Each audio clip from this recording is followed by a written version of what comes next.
In this lesson, we're going to be talking about operating systems and specifically the Macintosh operating system, or Mac OS X.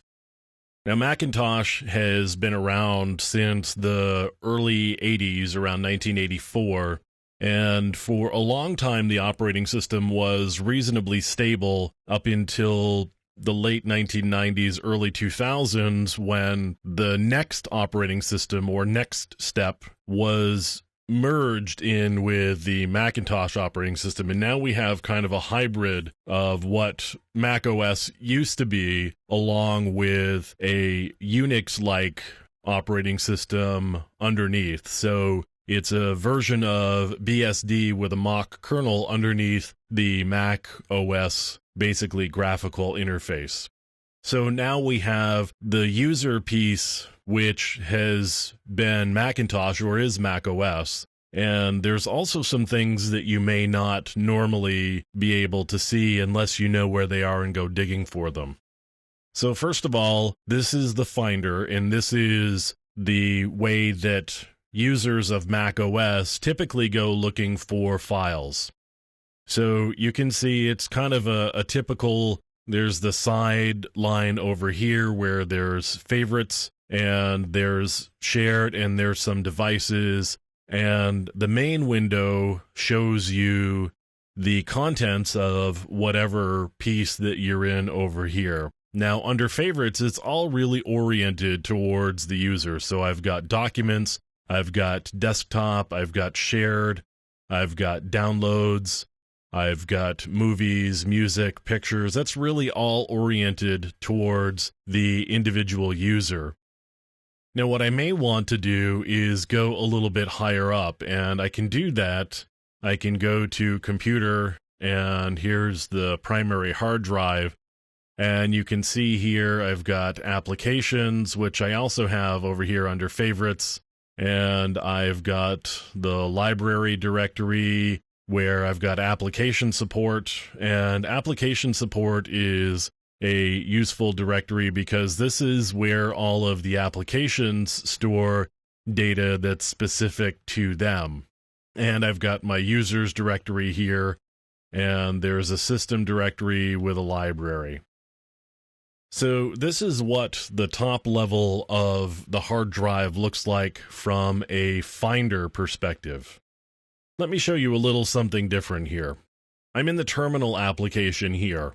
And in the terminal application, I get command line access, and I can show you, if I go to the root of the drive here, I've got a number of different directories than Finder was actually showing me. So there's the applications directory and the library directory, and there's the users directory. However, you can also see here there's a bin directory and an etc directory, a home directory, opt, sbin, temp, and user, or USR. All of those directories were not visible when I went to the Finder because Apple doesn't want users to be able to see and manipulate what's going on in there, because these are directories that the operating system itself uses. So what I'm using here is something that's more common to Unix, which is a shell. And in this case, I am using bash. And with this shell, I can go into these different directories. And you can see here's a number of programs that are in the bin directory. And I can go into the etc directory, which is where there are system configuration settings on most Unix-like operating systems. And the same is true here as well. So I've got things like a host config file, a hosts file, and I've got an smb.conf file. The smb.conf file tells the operating system how it's going to connect to a Windows network and be able to share files and printers across a Windows network. So that's the etc directory. Now, the other thing that you wouldn't typically see anymore with the last couple of versions of Mac OS X is the library directory for each individual user. If I were to go to my directory in Finder, it would show you things like pictures and documents and applications. What I don't get there is this library directory, which has things like application support again. So the application support directory stores things. So here's an example. I can go into Firefox,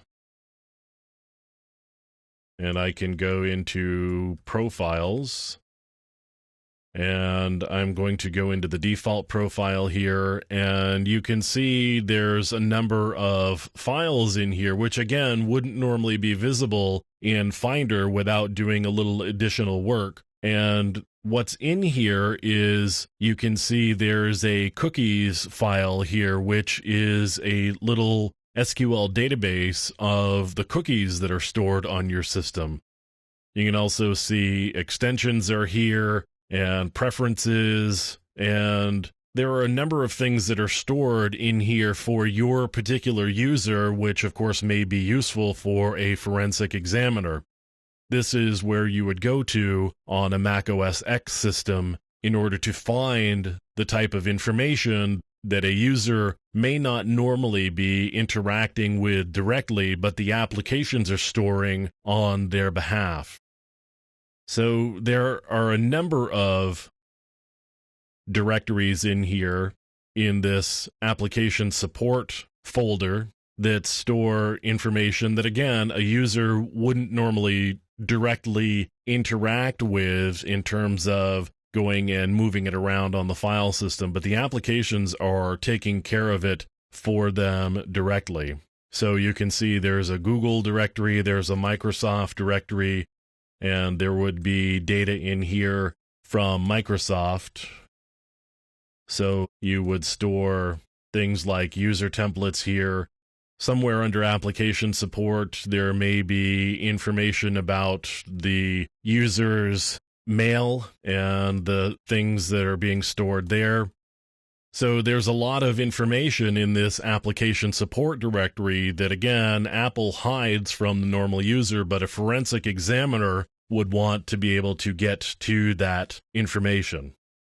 Now, something else that you probably want to be able to get to is there's a program called Keychain Access, which is a really helpful program, and I've got it up here.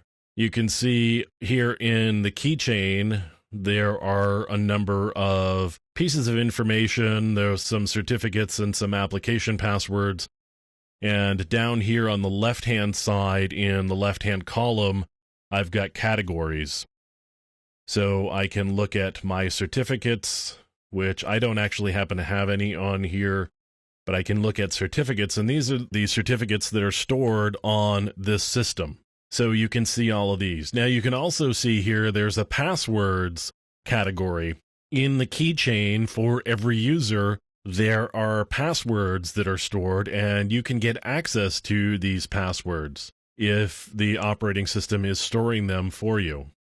So right here, I've opened up this particular thing. It's a VNC password, and if I were to click here, I could show the password. Now it would ask me to authenticate, so I'd have to type in my password in order to be able to get access to that. But here's a place where you can quickly and easily find passwords for particular users.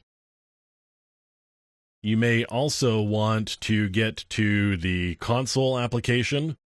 This is similar to the Windows event log, where there are system messages, and you can break it down into diagnostic and usage messages, which are here. And we've got system diagnostic reports you can take a look at. You can look at the individual files that the console brings up for you.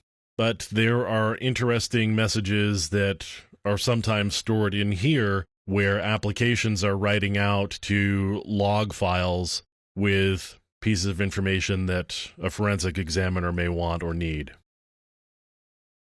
Finally, let's take a quick look at where the login items are stored.